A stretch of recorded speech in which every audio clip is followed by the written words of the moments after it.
From Pacifica, this is Democracy Now!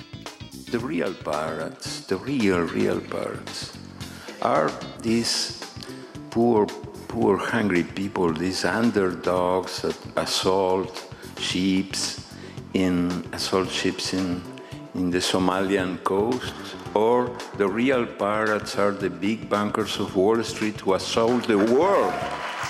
Eduardo Galeano, one of Latin America's most celebrated writers. Today, the Uruguayan novelist and journalist joins us in our Firehouse studio for the hour. He made headlines around the world recently when Venezuelan President Hugo Chavez gave President Obama a copy of Galeano's classic work, The Open Veins of Latin America. His book shot to the top of the bestseller list. His new book is called Mirrors, Stories of Almost Everyone. All that and more coming up.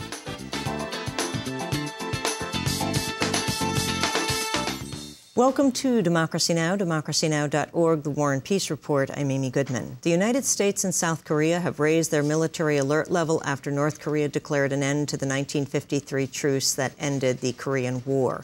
North Korea's move follows its nuclear test and several missile launches earlier this week.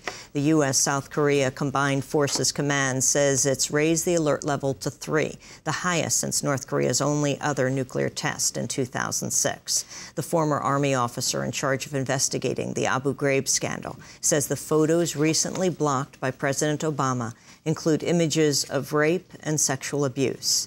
In an interview with the Daily Telegraph, Major General Antonio Taguba said at least one picture shows a U.S. soldier raping a female prisoner while another shows a male translator raping a male prisoner. Taguba says other photographs show sexual assaults with objects including a truncheon, wire, and a phosphorescent tube.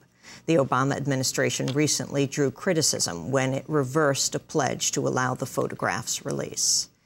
In Iraq, 4 Iraqi civilians and a U.S. soldier were killed Wednesday in a Baghdad car bombing. At least 20 U.S. troops have died in Iraq this month, the most since September 2008. Palestinian President Mahmoud Abbas visits the White House today for his first meeting with President Obama since Obama's inauguration. Ahead of Abbas's arrival, the Obama administration renewed calls for Israel to stop settlement construction in the occupied territories, but Israeli officials meanwhile said they'll continue expanding settlements to accommodate so-called natural growth among settler communities. Israel says it needs to keep building to meet the housing needs of growing settler families. But recent Israeli government statistics show a large percentage of settlement growth was caused by settlers moving in from outside the territories. Despite its call for a settlement freeze, the Obama administration has still refused to demand Israel dismantle any of the large settlements that carve up the West Bank and that the World Court has ruled illegal. In Ramallah, independent Palestinian lawmaker Mustafa Barghouti called on the U.S. to exert meaningful pressure on the Israeli government. I believe that the Palestinian president should demand American, immediate, clear-cut pressure on Israel. Without American pressure on Israel, there can be no progress for peace, and there can be great threat to the idea of peace based on two-state solution. A new World Bank study says Israel is now drawing 4 times as much water as Palestinians from a critical shared aquifer in the occupied West Bank. Palestinians are taking just 1/5 of the water supply amidst a 5th consecutive drought this year. The human rights group Amnesty International says the worldwide economic decline is leading to greater repression across the globe.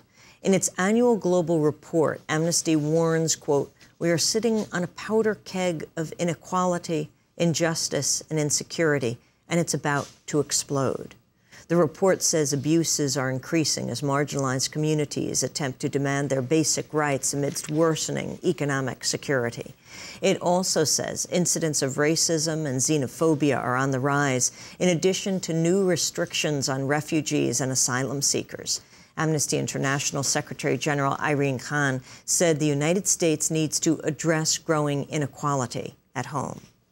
We saw in the Americas in the last year still is the issue of inequality very much on the agenda. The economic crisis has made it even more prominent now, where poor people are being ignored, indigenous people's rights are being trampled upon, business and the economy taking precedence over livelihoods and lives of people. That is a major problem in the Americas. The full Amnesty International report comes out today. 5 founders of a defunct Muslim charity have been sentenced to lengthy prison sentences in a controversial case that critics have called a political witch hunt. The Holy Land Foundation founders were convicted last year on charges of funneling money to the Palestinian group Hamas.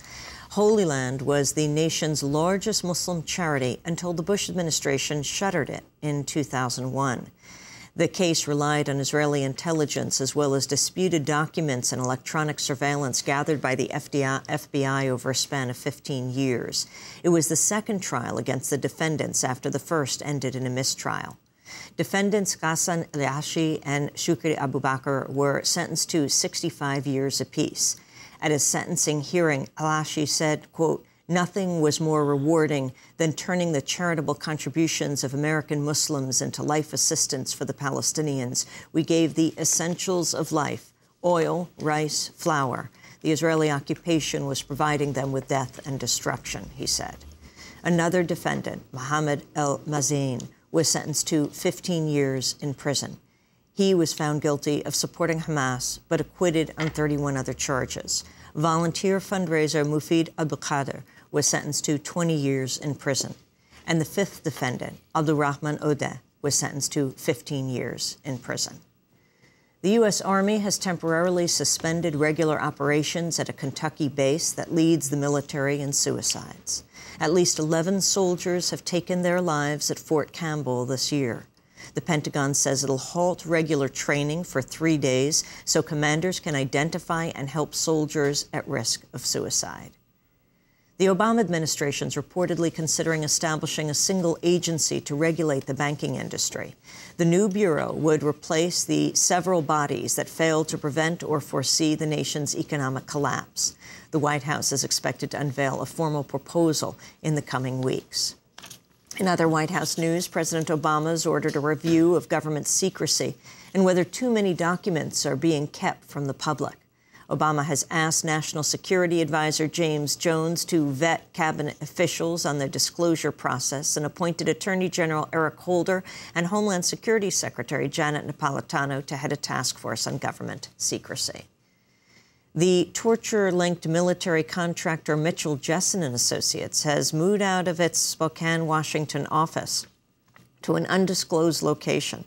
Named for its founders, the military psychologists James Mitchell and Bruce Jessen, the firm played a key role in developing the Bush administration's torture methods used on foreign prisoners. The investigative website ProPublica reports Mitchell Jessen has disconnected its phone number and hasn't left a forwarding address at its now vacated offices.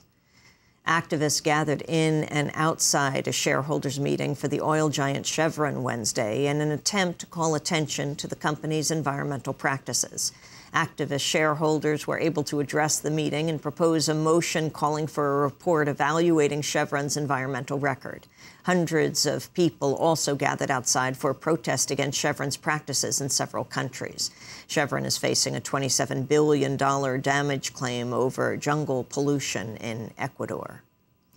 Meanwhile, dozens gathered outside a New York courthouse where a landmark civil trial against the oil giant Shell had been set to begin. The case accuses Shell of supporting human rights abuses in the Niger Delta, including complicity in the execution of Nigerian writer and environmentalist Ken Saro-Wiwa and 8 other activists. The trial has been delayed until next week. Steve Kretzman of Oil Change International said he hopes the trial will bring attention to problems facing the Niger Delta. What we really hope is the result of the trial is the underlying issues that Ken and the other Niger Delta peoples were trying to address, the constant gas flaring, the pollution of their homeland, the complete abject poverty. We hope these issues are addressed in Nigeria because that's ultimately what Ken and the Ogoni were struggling for and what communities in Nigeria are still struggling for today. The case was brought under the Alien Tort Claims Act, which allows non-citizens to file suit for human rights abuses overseas. In Illinois, the state Senate has passed a measure to legalize medical marijuana. The measure now goes to the State House, where it's already passed in a committee vote. The U.S. is planning a massive diplomatic presence in Pakistan, similar to its current embassy in Iraq. In a recent funding request, the Obama administration's asked Congress for $736 million to build a new U.S. embassy, as well as permanent housing for U.S. officials in Islamabad. The request falls just below the $740 million cost of the U.S. embassy in Baghdad.